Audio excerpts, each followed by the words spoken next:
The Lord be with you. And with your spirit. A reading from the Holy Gospel according to Matthew. Glory to you, O Lord. Jesus said to the 12, "As you go, make this proclamation: the kingdom of heaven is at hand. Cure the sick, raise the dead, cleanse the lepers, drive out demons. Without cause you have received, without cause you are to give. Do not take gold or silver or copper for your belts, no sack for the journey, or a second tunic, or sandals or walking stick. The laborer deserves his gift. Whatever town or village you enter, look for a worthy person in need, and stay there until you leave. As you enter a house, wish it peace. If the house is worthy, let your peace come upon it.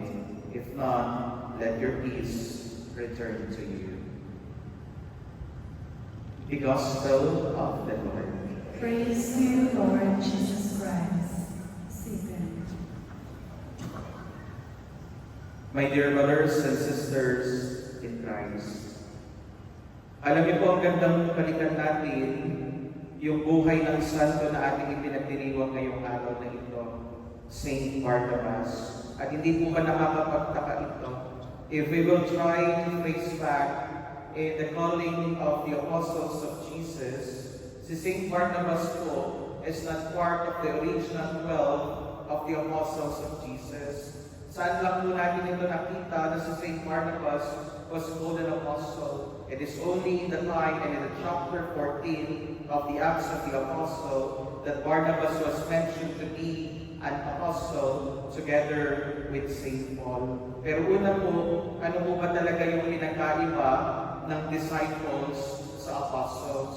Well, disciple comes from the Greek word mathetes, which means a student or a learner. That is why, technically speaking, all who follow Jesus are His disciples. That is why, yan po yung lagi nating prinsipyo. Ang lahat ng sumusunod kay Jesus ay kanyang mga alagad. While on the other hand, apostle comes from the Greek word apostolos, meaning one who is sent. Kaya nga po, disciples and apostles are quite related term. Tagasunod ni Kristo, parehas. Pero may mas tungkulin lang pong ginagampanan ang mga apostol. Kaya nga masasabi natin that all of the apostles are disciples of Christ, but not all the disciples are apostles of Christ. So ngayon ang tanong po, bakit naisama si Barnabas bilang apostol ni Jesus? Kung titingnan po natin yung ating unang pagbasa ngayong araw na ito, we can hear kung saan nagtungo po si Barnabas bilang tagasunod ni Jesus. He was tasked to go to Antioch. At alam niyo po, Luke clearly stated in the first reading that it is in Antioch where the disciples of Jesus were first called Christians. Kaya nga po yan yung naging distinction niya bilang apostol. Barnabas becomes instrumental in Antioch where Christianity aroused. Pero what po is so special with Barnabas ay hindi lang po yung pinasimulan niya yung Kristyanismo sa Antioch, but also at the same time, he is providential sa pagtanggap po ng tao kay St. Paul. Remember, Paul was a convert, isang Hudyo. And during this time, magkaaway po ang mga Hudyo at ang mga Hentil. Kaya nga po, Paul being a convert, ay hindi siya tinanggap sa Jerusalem, specifically in Antioch. Kaya ano po ang ginawa ni Barnabas? Siya yung nagpatunay sa kakayahan ni San Pablo. Siya yung unang tumanggap kay Paul. Kaya nga ang ganda-ganda po na ito. Barnabas is not part of the original 12 apostles of Jesus, pero ginawa niya ang tungkulin niya bilang tagasunod ni Kristo.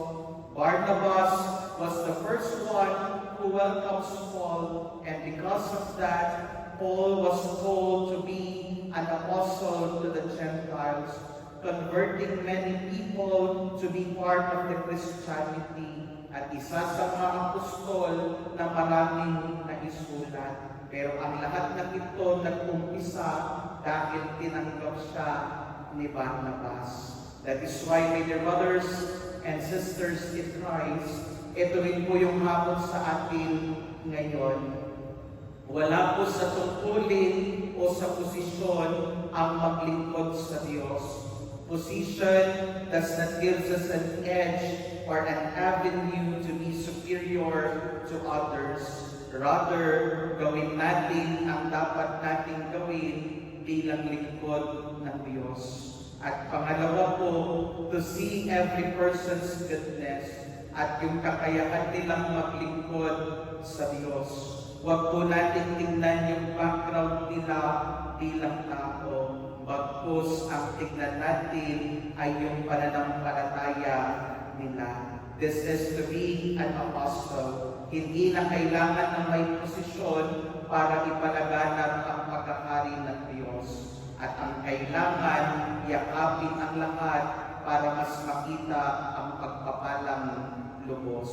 Kaya nga alam niyo po, kung titignan po natin yung prayer of consecration in the English translation, parang something is wrong. Bakit? Ang sabi po doon, His blood will be shed for you and for many. But in Tagalog, ang sabi po natin, ang kanyang dugo ay ibubuhos para sa inyo at para sa lahat. Pero totoo din naman po, in the Latin text, in the original text, ang sabi talaga, qui pro vobis et pro multis, for you and for many. Pero para mas maganda po at tignan lagi that it will be shed for you and for all.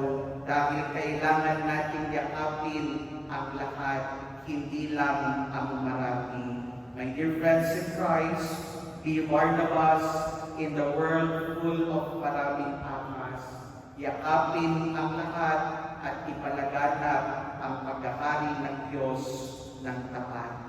Amen. Please